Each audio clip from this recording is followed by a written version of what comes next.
Την καλημέρα μου. Πάμε να αλλάξουμε το νερό με το... για να βάλουμε τις σταγόνες. Καλημέρα παιδιά μου.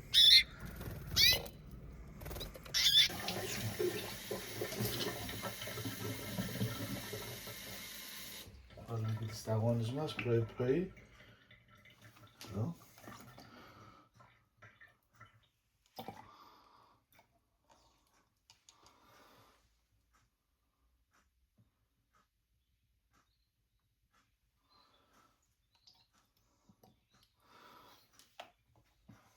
Και ξεκινάμε.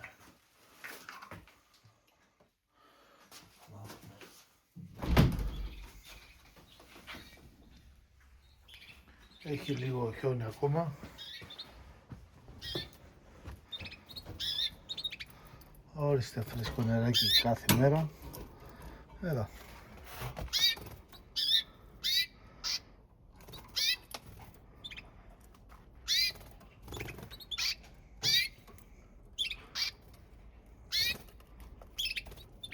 Είπαμε αυτό το φαρμακάκι είναι για τα κόκαλα, το κάλτσιο D3.